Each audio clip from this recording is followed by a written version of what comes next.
I'm going to be doing some leftovers in the crock pot today. Mommy. Yes, Bear? But anyway, if you have a ton of leftover Thanksgiving stuff, like we usually have a lot of turkey. You make or put it with extra stuffing and gravy in a crock pot, and it makes like a sloppy Joe consistency type food, and it's so good. So we're gonna do that today. We are out of this stuff from Thanksgiving, but we have a lot of turkey left over, so we're gonna do that in the crock pot today. This actually might not be enough gravy. I bet I could do like chicken broth. Hold on, Bear and Eloise are drawing their stumps. So we're doing the pumpkin game, but I'm making it up for a Christmas tree instead. Eloise, that's a great stump. So next, you can color in yours. Next, I rolled a 5, which means draw a star on the top. What color do you want to draw your star? Mommy, actually I want to draw a star last. Oh, okay. Mommy. Then I rolled a 3, so draw 3 ornaments. Pretty, Eloise. That looks like garland. What's a 4 mean? A 4 means draw a present under the tree. And what's a 5 mean? The 5 was the stump, right? No, a star. I thought, did stump. yeah, the 5's the star. I forgot. I While they're doing that, I'm going through all of our markers and making sure they all work, and if they're not, they're going in the trash. We're gonna do this. I don't know how I got pumpkin all over my arm. Do this. Now we're gonna do this. Because you got a new sweatshirt on. You working Now out, we're right? gonna do this. You working out? Hey, window. Now we're gonna do this. But together. We're gonna do this, but together. Dad. That's really good, Eloise. Yeah, that's impressive. You look like Miss Mickey. Actually, you look like a kid. Hey, girl. I'm trying to hype myself up to go for a run, and it's turned cold. It's really windy. It's completely dark now, so I really just don't want to. If you go, you should wear that thing on your shoe. Pumpkin. I have pumpkin on my arm. Wow, cool. It's just not lending itself. I had planned to go when Brad got home from work, but I didn't realize we were gonna have a. Woo! Nice, a double donkey kick. Wow. Whoa. Whoa, girls, careful. Whoa. Okay, watch where you're kicking. You don't want to accidentally kick something that you don't mean to kick, because that would hurt. Oh, she likes it. Oh yeah. Oh yeah. She's digging it. Look at this. I love how they do that with their hands. Life's a garden. Take it. Lyndle used to do that all the time. Oh my gosh. Wee wee. So we got a little pumpkin, breast milk, like oat cereal, Love. some love. She's talking about me. Aw, yay!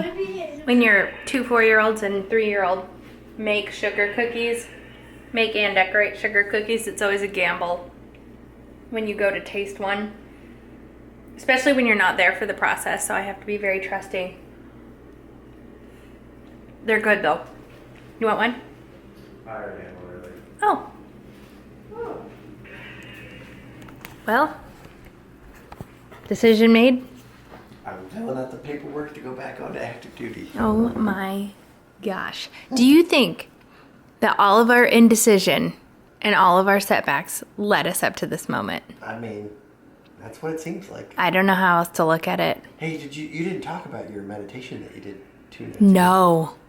It was crazy. So we've been debating this for a week and a half. I've been debating it for 3 weeks. We've been talking about it constantly. And so like praying for a sign or like just waiting and hoping, something will come up to change our minds. And then I did this meditation I do the Calm app every day. And like, I wish I had more, what's the word? Not dedication. Discipline. I wish I had more discipline to like do a legit meditation, but what I do is I turn on a meditation as I'm going to sleep, and actually it helps me fall asleep at night, which it's not, you're not supposed to like use meditation to fall asleep, but whatever, it works. so like Brad and I were talking about it before bed. Just kind of once again running through. We've made a list of pros and cons.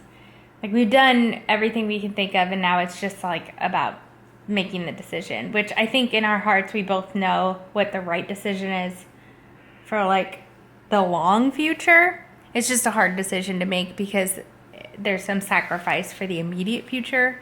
But anyway, we were sitting there talking about it, just trying to like figure out what we're going to do. And then Brad goes, well, we don't have to decide right this second. We have all weekend until Monday, and then we really need to be making a decision. So I was like, okay, said goodnight. I turned on my meditation, and it's like, there's going to be times in life where you have to make an impossible decision. And sometimes you're faced with a decision that You even... should play it. I don't know if I... Can you? Can I share? is that It's a copyrighted? paid app. Yeah, it's Like- not copyrighted. Yeah. If you have the Calm app, it was Jeff Warren's daily trip. Whatever date that was. This is a great story. Yeah. Anyway, Hey. and he's like, some big decisions that you're making, you couldn't have even anticipated 1 or 2 steps before.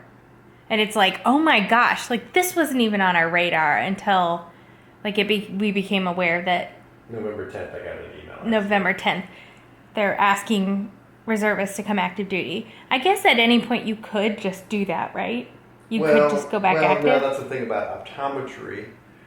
They have a quota, like the Senate or Congress like gives them a quota of how many optometrists the Navy is allowed to have. Mm-hmm. And so it's like 106 or something like that. Okay. And like currently there's only 98 on active duty with more people getting out. And so they need people. And so there's 6 reservists.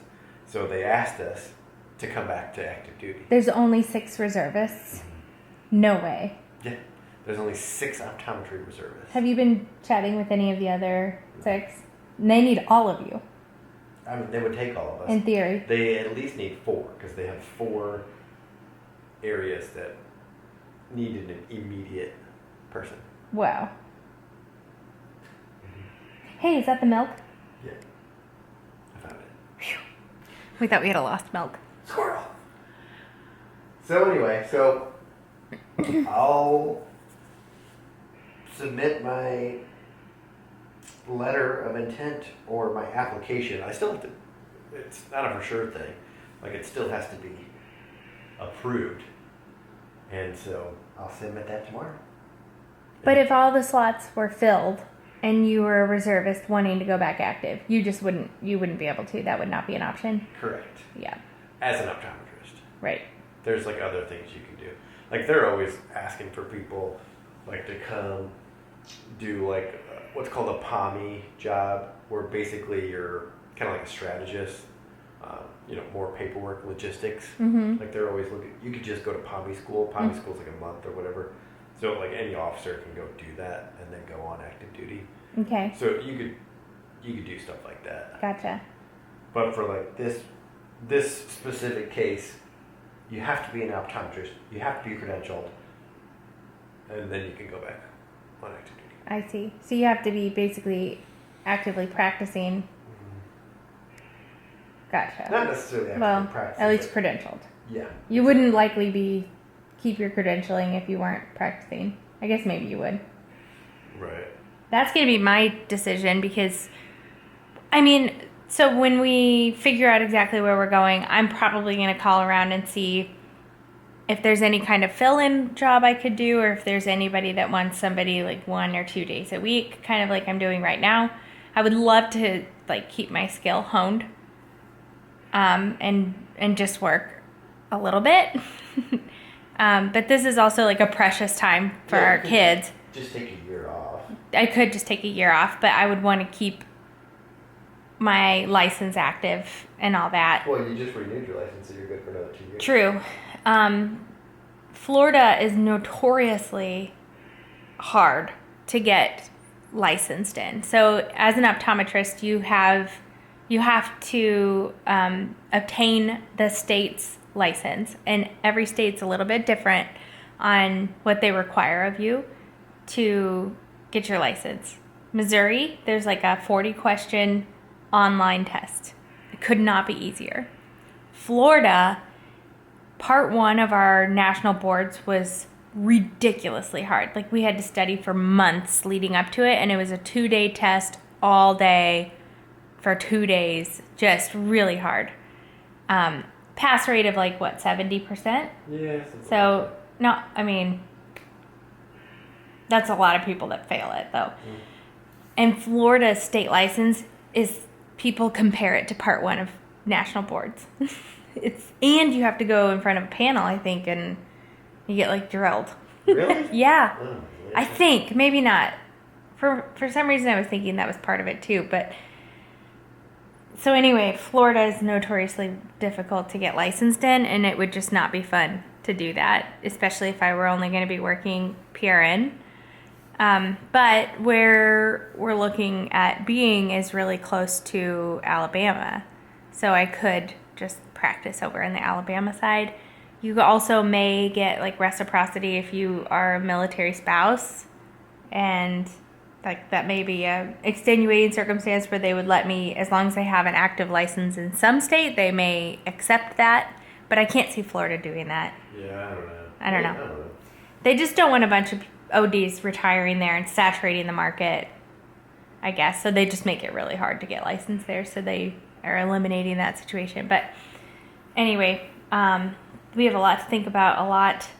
It's going to be, in true Engelbart's fashion, a really wild 5 or 6 months here. Yeah, we need to decide what we're going to do with our land, our appliances. Yeah. I guess that's really it. It's a lot. Just our land and Well, appliances. and then the logistics of moving. Mhm. A lot of conversation with the kids about what this is going to mean, because they were like, Brad mentioned it, and they're like, yeah, let's move to Florida. And then today I was like, you know, that means we're going to be moving away from Mama and Bumpa and Buck and Lala. Mhm. And they were like, oh, no, I don't want to do that. It's so cute how, like, So, moving to like, Florida, they don't equate that to... Let's just get a house with a pool, and then we're good to go. Right. I don't think that's how this works, honey. They're human beings. Oh. But if you're looking at our 10-year plan, it's just a no-brainer that this is what needs to be done for, and even immediately. Like for our family unit, for our family unit, our lives, like our family time is going to improve immediately. Mhm. Like Brad's going to have much more time with the family. Less late nights working, just A lot more time off. a lot more time off. Like you'll be off probably by 3 or 4 in the afternoon, and you know, you won't have your one weekend a month every single month. Sometimes 2 times a month. Like I feel like you occasionally would do 2 times to get ahead on drill weekends, and Yeah, actually. it's just going to be like immediately it's going to be much better for our family. I was talking to Laurie, my aunt, about this because she's obviously really sad about us. Everybody's really sad. I'm really sad. It's not like it's going to be really sad when the moment of truth happens and like we're actually pulling away. But Well, I got a feeling your parents will be coming with us yeah, to help us move. it'll soften the blow a little bit. Right.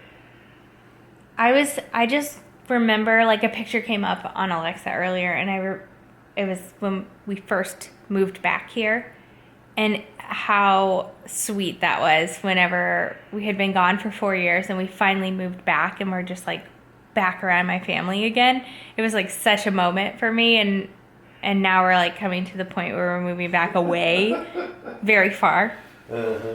And that's going to be hard. But without question, it's going to be better for our family and better for our future, and like the right decision.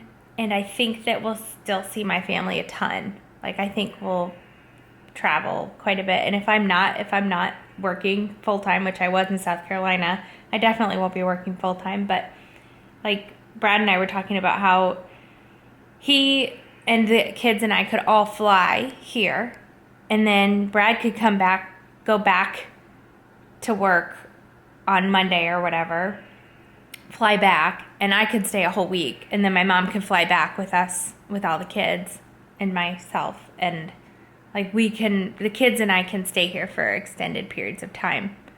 So, and we have the RV, and we can meet halfway, and it'll be fine. Mm-hmm. I keep telling Brad, like, do you promise we can keep coming back here? Well, that was the reason why we moved to the lake in the first place, is because whenever we would go on vacation, we would just come to the lake. Yeah, true. So, Well, there you have it. there you have it. We're moving to Florida.